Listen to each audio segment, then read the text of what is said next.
Seara dos Médios. Uma excelente noite de sexta-feira para nós. E hoje estamos aqui dando continuidade ao estudo desse livro. Hoje comigo, Débora Rodrigues, eu falo da cidade de Bocaiúva, norte de Minas. E nós paramos no capítulo 16 e hoje vamos dar prosseguimento com o capítulo 17. Quem já acompanha o estudo comigo, eu sempre falo, eu gosto de ler, falar um pouco sobre o texto e aí assim desenvolvendo com vocês, eu sinto que vocês estão aqui comigo, desenvolvendo com vocês então um pensamento sobre o que Emmanuel, através da psicografia do Chico Xavier, quis passar para a gente. Então o capítulo de hoje, capítulo 17, na glória do Cristo. Esse capítulo é uma reunião pública que foi datada do dia 29 de fevereiro de 1960, questão número 46, parágrafo 7. Então, vamos começar a leitura e assim, entendendo um pouco da essência espiritual, que Emmanuel traz para a nossa educação mediúnica, para a nossa educação espiritual. Então, ele começa dessa forma. Se entre as vidas magnificentes da Terra, existe, na qual a mediunidade comparece com todas as características, essa foi a vida gloriosa do Cristo. Então, ele está falando da mediunidade do Cristo, da mediunidade de Jesus. Então, uma mediunidade completa, uma mediunidade perfeita, não só perfeita pelos dons mediúnicos, mas perfeita por uma questão de aproveitamento, A gente sabe de todo o feito do Cristo, de tudo que ele fez na sua passagem terrena, na sua encarnação, doando amor, trazendo a cura, auxiliando então aí com esclarecimento a todos aqueles que passaram ali por sua vida, por sua trajetória, e aí foi algo tão grandioso que perpetua até os dias de hoje. Então, dando continuidade. Surge o Evangelho do contato entre dois mundos. Zacarias, o sacerdote, faz-lhe claro e evidente de um instante para o outro e vê um mensageiro espiritual, que se identifica pelo nome de Gabriel, anunciando-lhe o nascimento de João Batista. O mesmo Gabriel, na condição de embaixador celestial, visita Maria de Nazaré e saúda-lhe com o coração lirial, notificando-lhe a maternidade sublime. Então, a gente está falando de um mensageiro celestial, que biblicamente nós falamos o mensageiro Gabriel, o anjo Gabriel. Então, você vê que ele está muito presente não só na questão do nascimento do Cristo, mas nesse projeto celestial aí de modificação espiritual. Porque quando o Cristo encarna na Terra, ele vem com o propósito de uma elevação espiritual do plano terrestre. Então, a sua encarnação, ela vem para modificar as mentes ali, e a posterior também, que ele deixa todo esse ensinamento, para que então o padrão energético da Terra se eleve e a gente vá modificando as mentes que constroem a energia do planeta. Lembrando que tudo que a gente pensa, que a gente sente, que a gente emana, é energia. Então, não é o planeta Terra que evolui, somos nós que evoluímos e com isso impactamos o planeta Terra. Então, Jesus vem fazer ali um refinamento de mentes, se eu puder dizer assim. Ele vem trazer esclarecimento, ele vem trazer novas lições sobre o amor, sobre a necessidade do amor, sobre o potencial do amor, o quanto que o amor cura, o quanto que o amor te eleva espiritualmente.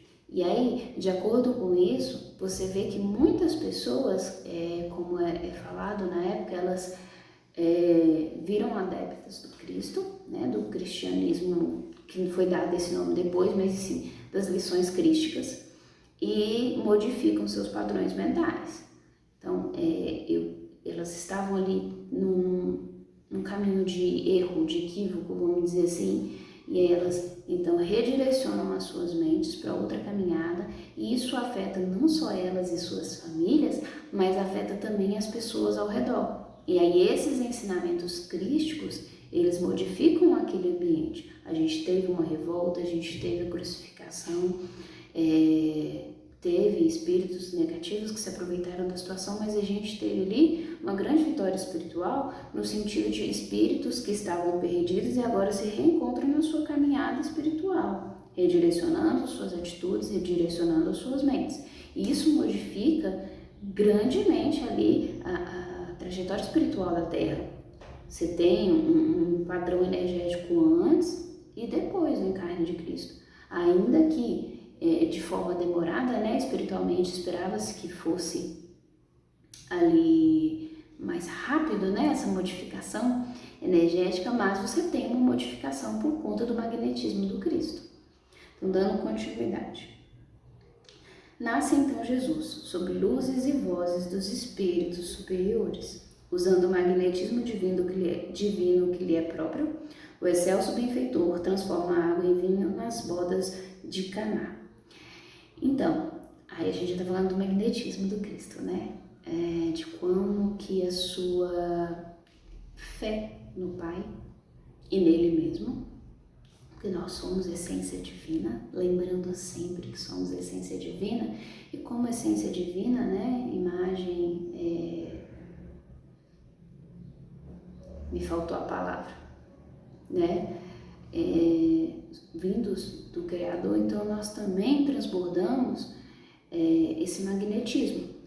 Porém, nossas escolhas, nosso histórico espiritual, nossas reencarnações reiteradas em determinados padrões nos limitam a utilizar desse magnetismo, utilizar desse amor, dessa energia que nós temos em potencial por sermos essência crística, por sermos essência divina, né? Tem um livro que eu não vou me recordar, que fala que nós somos plasmas divinos, ou seja, nós somos a emanação de Deus. Desse todo, dessa consciência. Então, nós temos sim o poder. É quando Cristo fala lá que nós somos capazes do que Ele faz, de fazer o que Ele faz e muito mais, né? Então, assim, tudo isso vem ficando esclarecido na sua passagem, nas escrituras, né, do Novo Testamento, através daqueles que de alguma forma tiveram contato com essas lições. Aí dando continuidade. E ainda falando, perdão, da questão do magnetismo, então você vê que a energia dele é tão bem canalizada e trabalhada, né, porque ele tinha esse domínio mediúnico, que ele consegue então fazer uma modificação da densidade energética, porque tudo é energia. A água é energia, nós somos energias condensadas, né, nosso corpo físico é energia condensada, por isso que a gente pega. E ele consegue modificar a matéria através desse magnetismo, então transforma ali a água em vinho, como é falado aqui, porque ele faz uma manipulação energética ali para que aquele evento ocorra. Então ele consegue alcançar ali aquele resultado divino, tudo através do magnetismo, do dom mediúnico, né? Que nele, vamos dizer que ele atingiu aquela capacidade daquilo que a gente entende por 100%, diante da nossa limitação, é claro. Né? A gente não sabe o que seria 100% de uma mediunidade, mas comparado a Jesus, ele é o 100% que a gente tem em perfeição, em magnetismo, em dons mediúnicos, para nos guiar nesse processo aí de mediunidade. Intervém os fenômenos obsessivos de variada espécie, nos quais as entidades inferiores provocam desajustes diversos, seja na alienação mental do obsediado de Gadará ou na exaltação febril da sogra de Pedro. Então a gente tem diversas passagens ali no Evangelho em que Jesus, através do seu dom mediúnico, ele doutrina espíritos. Ele faz a elevação desses espíritos a outras plataformas espirituais, dando ali o esclarecimento espiritual, a cura daqueles espíritos, né, que se propuseram então a receber a cura. A gente sabe que o auxílio espiritual mediúnico, ele tem duas vias, de quem dá e de quem recebe. Eu posso querer doar amor, mas o espírito pode não querer receber esse mesmo amor. Então, Jesus tinha essa capacidade mediúnica, essa elevação espiritual de doutrinação, de cura, de libertação obsessiva, e trabalhava isso em várias passagens do Evangelho, como as aqui citadas, né? No caso da febril da sogra de Pedro e do obsidiado de Gadara. Não sei se eu estou lendo certo, espero que sim.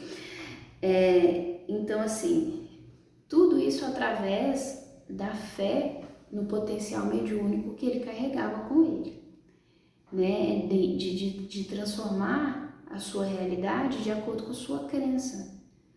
A crença de Jesus era unicamente no amor de Deus, né? Então, ele não fez nenhum desses feitos, né? Ficou meio redundante, no sentido de demonstrar que era melhor que alguém, mas sim de demonstrar o amor de Deus pela nossa própria transformação e cura, né? Então, ele traz as possibilidades reais através do magnetismo e da mediunidade. Quase que não sai, né? O quão nós somos e éramos capazes de transformar o nosso entorno através da nossa fé.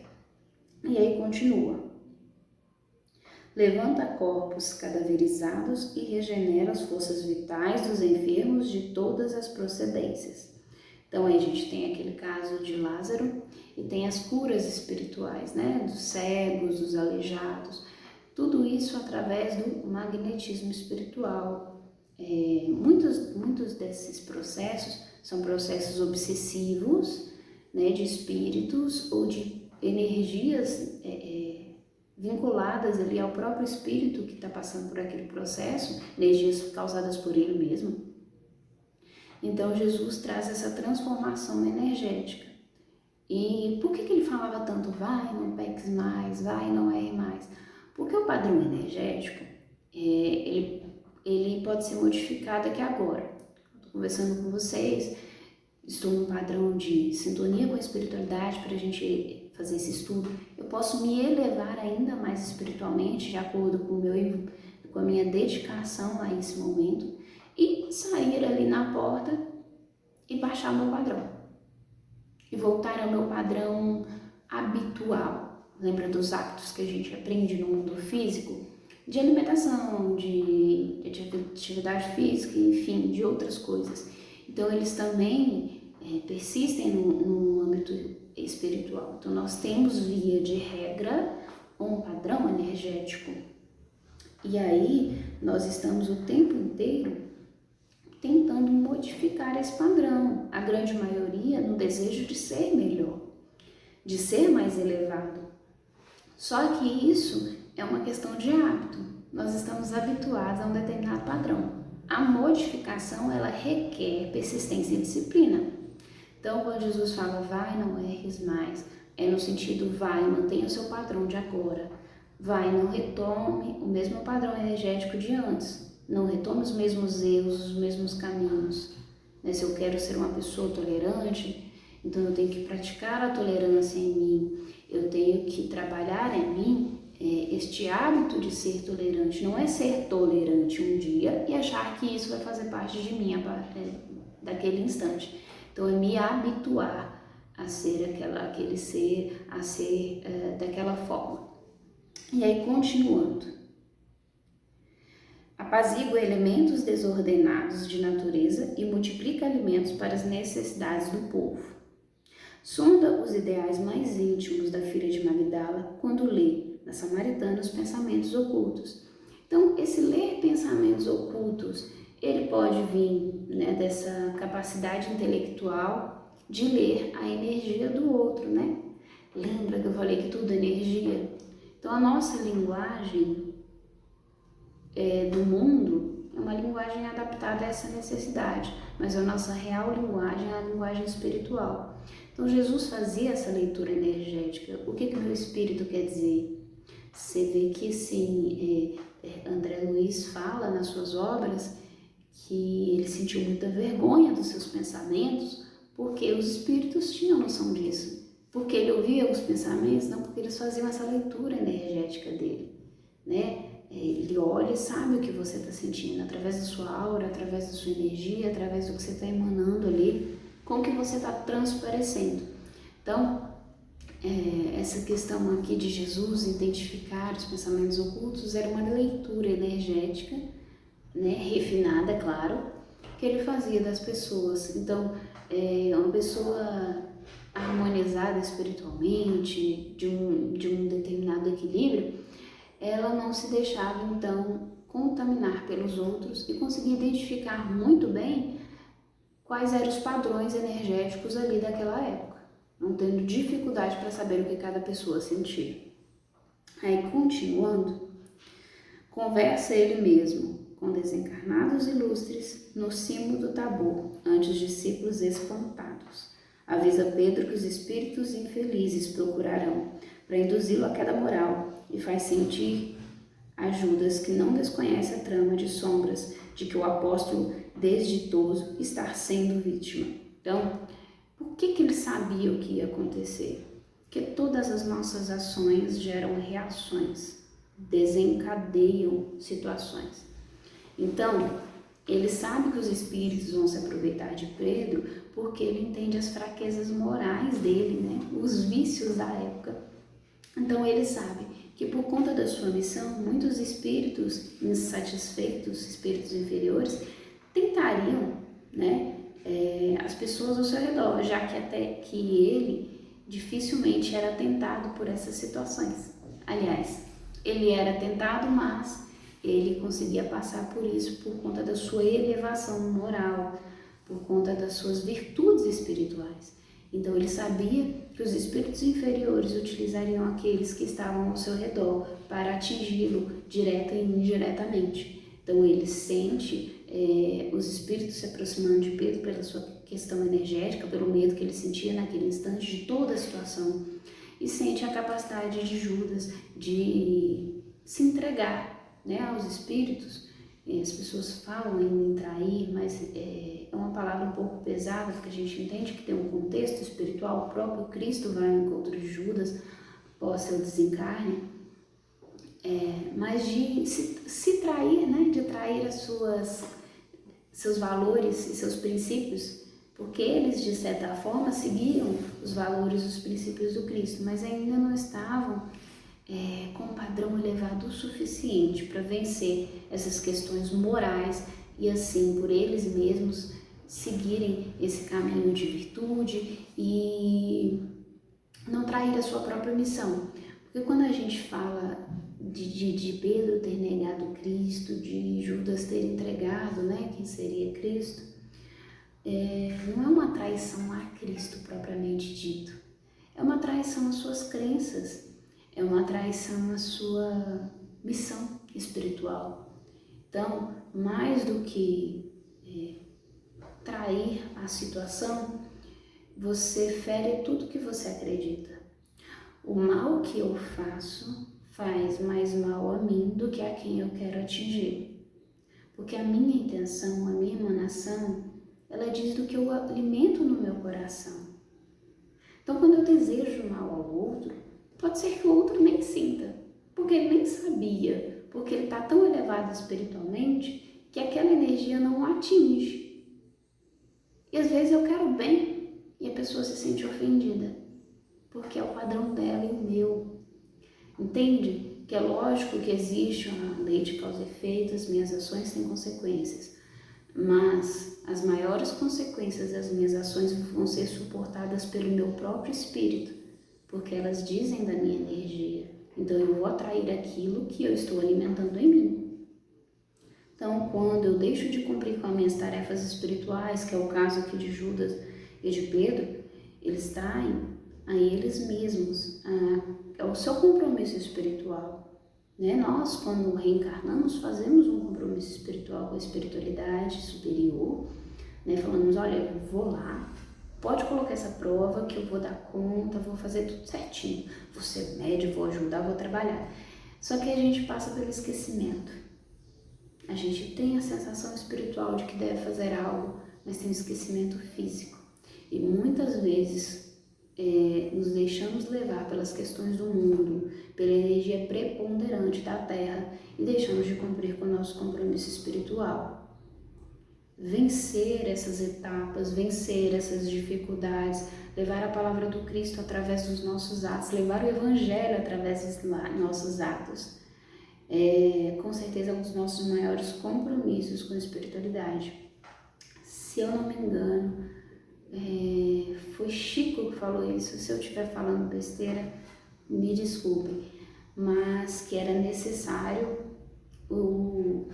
levar o evangelho a outras pessoas, e se fosse, né, preciso que lesse o evangelho. Então, levar o evangelho não é ler a palavra, não é de repente fazer o que eu estou fazendo aqui, mas sim levar a essência através dos meus atos, com a caridade, com o amor, com o companheirismo, com a parceria, com a solidariedade universal, né? Independente da pessoa que seja, do meu meio, estar sempre atenta às oportunidades que eu tenho através dos meus dons mediúnicos e através do meu próprio espírito em si, mesmo sem ser um médium ostensivo, ativo, né? A espiritualidade está sempre nos proporcionando, então, oportunidades de sermos melhores, de auxiliar uns aos outros. Retomando ao texto. Ora, no horto antes da crucificação, assinalando a presença de enviados divinos, e, depois da morte, volta a confabular com os amigos, fornecendo-lhes instruções quanto ao destino da Boa Nova. Então, mesmo após o desencarne do Cristo, ele se materializa enquanto Espírito e traz, então, as instruções espirituais para os seus discípulos. E você vê que em momento algum com aquela questão de culpa, de responsabilizar alguém, no sentido de pesar sobre a pessoa, mas de responsabilizar sobre a consciência agora que eles têm, de levar a palavra do Evangelho, o que foi ensinado pelo Cristo, né? E levar nesse sentido que eu falei, dos exemplos, da caridade, do auxílio ao próximo. Reaparece plenamente materializado diante dos aprendizes no caminho de Emaús e mais tarde em espírito procura Saulo de Tarso nas vizinhanças de Damasco para confiar-lhe elevada missão entre os homens. Então, a história de Paulo, ela merece uma particularidade, assim, a meu ver, tá? Porque eu tenho nesse espírito uma grande admiração pela sua imposição energética, pela sua virtude de fazer aquilo que acredita. Então, Cristo se materializa e vai em espírito, né, a presença de Saulo, naquele momento Saulo, e lhe alerta sobre o real caminho da espiritualidade, sobre o que realmente ele deve fazer na sua trajetória. E Saulo, então, que era um homem muito virtuoso no sentido de seguir as leis, né? Ele, então, verifica, analisa e vê os erros cometidos e se redireciona sem culpa, e aí ele passa, então, a seguir a missão do Cristo, né? A levar o amor, levar a cura e entender tudo o que aconteceu e onde ele não compreendeu que aquele era o enviado de Deus. Dando continuidade aqui. E porque o jovem perseguidor do Evangelho nascente se mostra traumatizado ante o encontro imprevisto, busca ele próprio a cooperação de Ananias para socorrer o novo companheiro, dominado de assombro. Quer dizer, ele designa Ananias para auxiliar Saulo na sua missão. Você vê que Saulo, naquela época, ele estava perseguindo Ananias, então ele estava indo atrás de Ananias para matá-lo, mas então Cristo coloca ele como aquele que vai, então, ajudar Saulo a dar os primeiros passos ali ao rumo às lições do Evangelho, às lições do Cristo, né? Então, como Paulo, né? Ele deixa de ser Saulo e passa a ser Paulo por questões ali.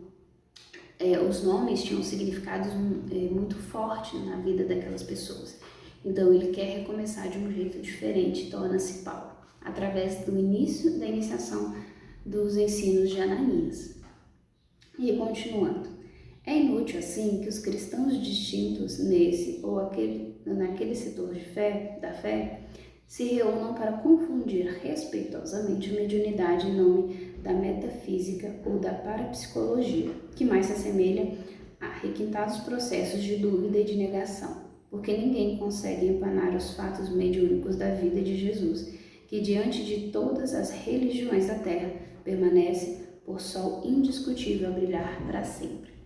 Então, esse último trecho, ele fala de que a ciência, né, tenta muito explicar os fenômenos espirituais através da parapsicologia, da metafísica, enfim, de variadas situações.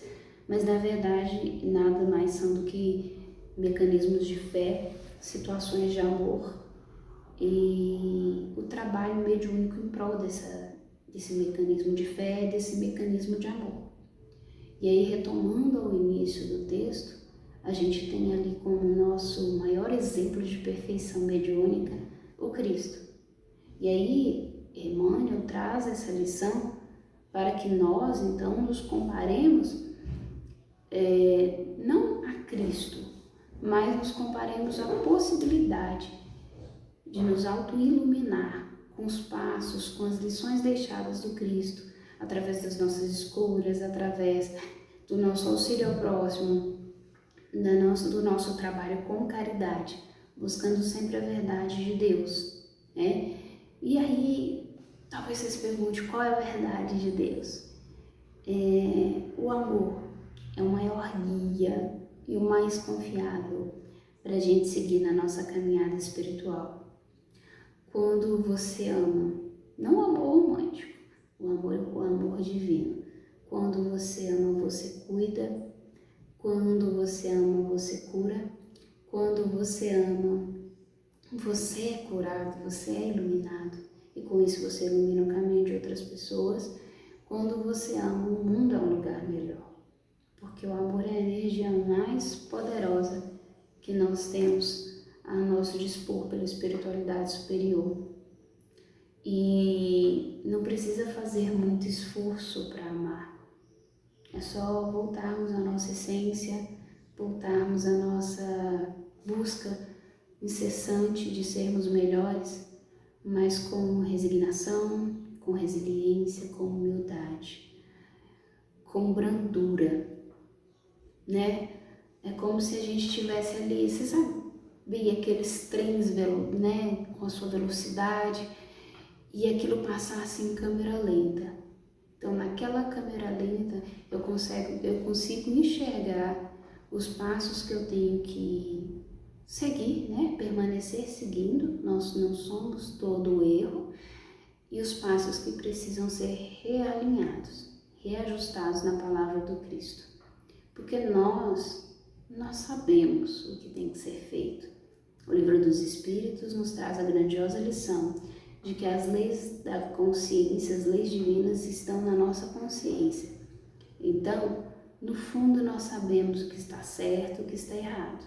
Nós podemos ter dificuldades de nos redirecionar e por isso estamos aqui uns para auxiliar aos outros nesse processo. Somos como um grande quebra-cabeça, mas no fundo nós sabemos sim o que a nossa essência busca, onde nós devemos nos reajustar, quais os vícios estamos tentando vencer, quais as virtudes que estamos tentando potencializar, lembrando que nós temos sim os merecimentos espirituais para estarmos aqui, pois nos foi confiado uma missão, a cada um de nós uma missão. Eu busco honrar a minha missão espiritual, que eu vou redescobrindo todos os dias, né? Através das coisas que me surgem, que me acontecem.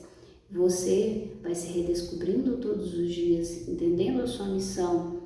Quem são as pessoas que estão do seu lado? Quem são as pessoas que recorrentemente necessitam da sua palavra, do seu amor, do seu silêncio? Então, a sua missão está onde você está.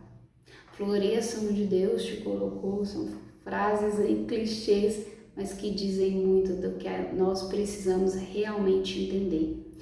E na dúvida, ame, perdoe. Acima de tudo, se perdoe. O perdão mais importante é o auto-perdão. Nós somos muito carrascos conosco mesmo. E isso nos limita a evoluir. Porque nós pairamos aqui naquele erro e deixamos então de cumprir com as nossas missões, perdendo tempo com a culpa. Então se responsabilize sim, mas não permaneça na culpa. Não basta ser bom, nós temos que fazer o bem. Começa do pouco, começa do seu parente dentro de casa. Numa lição simples. Qual foi a última vez que você falou que amava alguém? Não romanticamente falando. Amar a pessoa simplesmente por ela existir, com seus defeitos, do jeito que ela está aí do seu lado.